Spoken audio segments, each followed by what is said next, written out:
अभी एनटीए के director general Abhishek Singh ने एक प्रेस कॉन्फ्रेंस का आयोजन किया था जिनमें उन्होंने कुछ बातें बताई हैं जिससे थोड़ा अनुमान लगाया जा सकता है कि नीट 2026 का एग्जाम का एक्सपेक्टेड डेट क्या हो सकता है।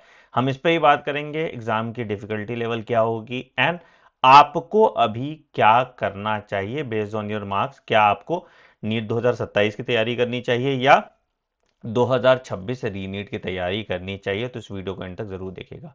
बट उससे पहले मैं उन सभी बच्चों से माफी मांगना चाहूंगा जिन्हें मैंने झूठा आश्वासन दिया कि रीनीट एग्जाम नहीं होगा। मुझे लगा नहीं था कि इतना बड़ा सिस्टमिक फेलियर कर सकता है सरकार, बट कोई नहीं, NTA keep surprising me, so I am sorry for all of that and I make it up to you. है ना, मैं जो कुछ भी होगा, जितना भी जरूरत होगा, वो सब चीज आपको अवेल कराऊंगा, चाहे ऑफलाइन टेस्ट सीरीज हो, चाहे लेक्चर्स हो, कुछ भी जिससे आपकी तैयारी और आपका मोटिवेशन दोनों बना रहे। This is my promise to all of you. चलिए वीडियो की शुरुआत करते हैं, समझते हैं।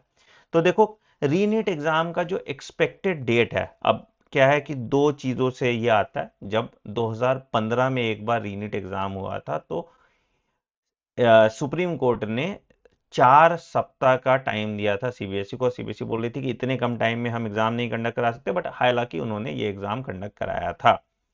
टेंटेटिवली जो अभी री नीट एग्जाम हो रहा है, एटलीस्ट जैसे मिनिमम आप समझ जाओ, मिनिमम 30 डेज का टाइम तो इनको लगेगा ही। इससे कम में ये एग्जाम इतने बड़े लेवल पे नहीं कंडक्ट करा सकते। तो इनको फिर से पेपर बनाना होगा, सेंटर्स अलॉट करने होंगे, सिक्योरिटी पर्सनल लगाना होगा। और इस बार तो ये और अपनी इज्जत बचाने की कोशिश करेंगे, at least I am assuming that. ठीक है, तो मिनिमम 30 दिन का टाइम लगेगा।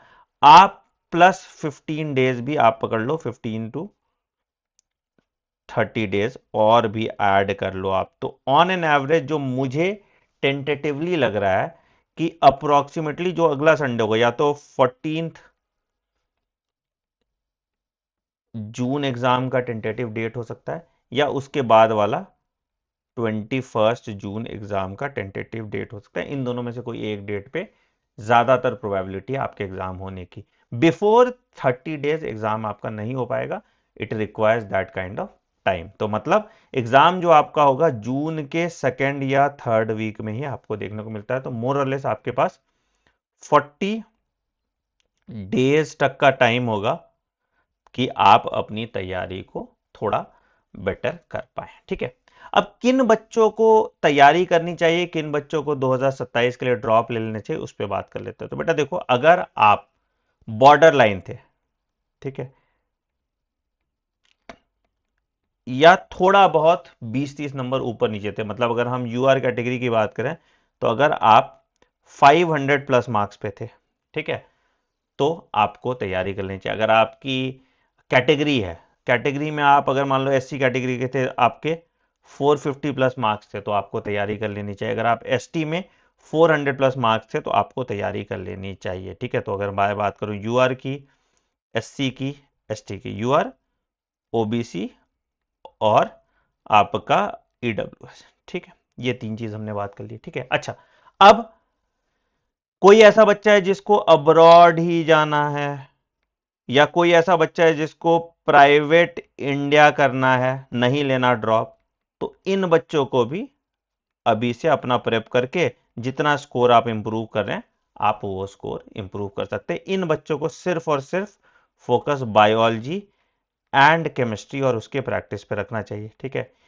इन बच्चों को पूरा जो है टेस्ट सीरीज फिर से एक बार स्टार्ट करना पड़ेगा एंड रिवीजन स्टार्ट करना पड़ेगा आपको। ठीक है, आपके लिए मैं एक डिटेल डेली प्लान अपने मेंटरशिप में बनाऊंगा, जो मैं अपने ऑफलाइन वाले बच्चे या रेसिडेंशियल कोचिंग वाले बच्चों के साथ करने वाला हूं, वही चीज आपके साथ मैं ऑनलाइन भी करूंगा। This is my promise to all of you. तो ये बच्चे जो है, आप निश्चिंत रहिए, इस चैनल पे आपको 1 to 1 सब कुछ के लिए सॉल्यूशन मिलेगा। You have my promise. ठीक है, अच्छा, अगेन अब्रॉड वाले बच्चे कुछ चीजों का ध्यान रखेंगे। बेटा अब्रॉड में क्या है, आपके एकेडमिक साइकिल के हिसाब से आपका एडमिशन नहीं चलता, तो आपका जो रजिस्ट्रेशन है वो सब काम आप स्टार्ट करा दीजिए। आप अब्रॉड एडमिशन के लिए हेल्पलाइन नंबर है 9007002666 पे कॉल कर लीजिएगा। ठीक है, और टेंटेटिवली अपनी सीट वीट बुक करा के पहले से रखिए, ताकि आप नीट एग्जाम दें।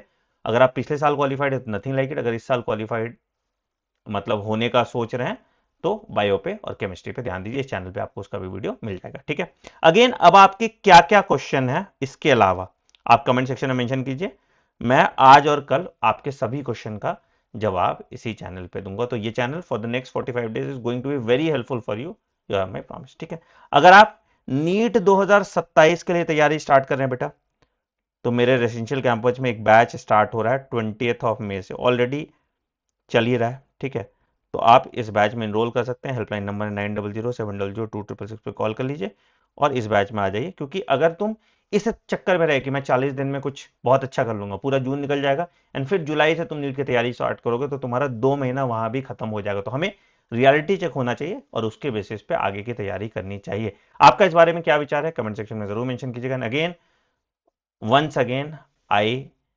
मतलब आई एम वेरी सॉरी, मतलब इट वाज, मतलब मैंने कभी एक्सपेक्ट नहीं किया था, बट यार मैं तुम्हारे हित की बात कर रहा था and I will make it up to you. Thank you.